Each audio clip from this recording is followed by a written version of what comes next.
Hi everyone, this is just a continuation of a project from last year. I actually used this string of pumpkins in my graveyard for last Halloween, so I just got a few more pumpkins to add to the string.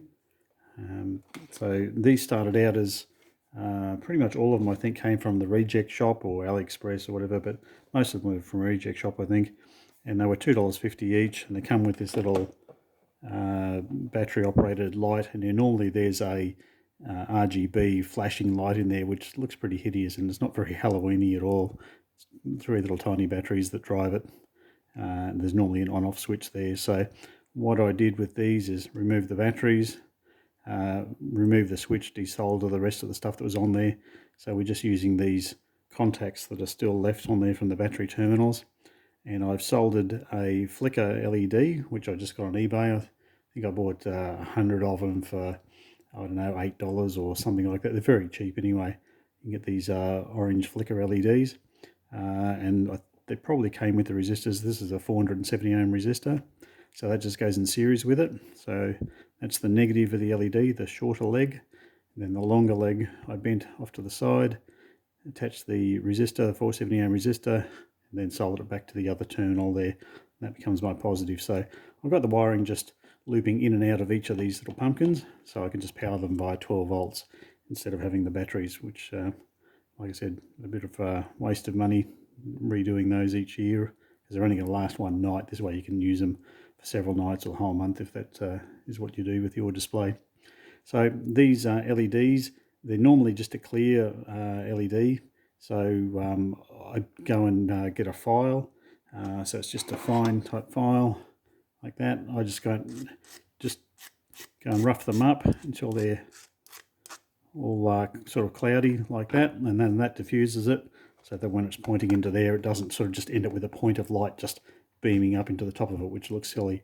So this way it actually looks alright and diffuses the light in there, just gives a nice gentle flicker from the overall thing. So I've just got all these wired, this wire, just a bit of figure 8 wire, I've just got it looping in and out of each unit, and like I said, the positive goes to there. There's no batteries in there, so make sure you take the batteries out, because we don't want to be shoving 12 volts across those three little batteries there. That'll have them all excited and hot and exploding in a short time. So make sure you take the batteries out. Positive there. The resistor just goes to that mid-air joint there, and that's the positive of the LED, which is the longer leg, and then the shorter leg goes off to there, the other terminal that used to be the battery, and goes back off to the next one. So what I'll do is these other ones, when I undid them all, there's various types. Some of them got different sort of back pieces there that just clip out. The whole little section clips out where the battery was, and there's a few different ways, but they're all very similar inside, so you should be able to do that with whichever one you get. So, and then I'll hot melt glue that back in, so you can sort of see it in there, but once it's on the ground there, you don't even notice. So what I'll do is I'll turn off the overhead camera light and face the other one around, and you can see that's my flickering pumpkins. So just put the other one in as well temporarily. So I think they look quite good, so it's a very nice effect. So they make a red version of these as well. In fact, I think we can see over here, you can sort of just see through that one there. It's a bit hard to see on camera, but I've actually got two LEDs, flicker LEDs in this one by the look of it. I've got a red LED and a yellow type one, or an amber one. So you can have a play around with that. If you put more than one LED in there, you will need a separate resistor per LED. So otherwise they won't work correctly if you just put the LEDs in parallel with a common series resistor. So there's something you can make for Halloween. Like I said, these pumpkins, $2.50 each, so not really expensive, and you can probably get them on clearance if they got stuff left after Halloween.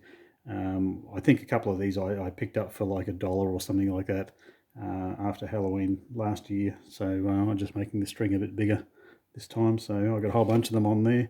Cable comes in, it's just got a 2-pin plug on one end that goes off to my DC power supply, and on the other end I continued it after the last one. It continues it to a 2-pin socket, so I can actually power something else after this thing, assuming it's 12 volts as well. So it's a pretty simple little project.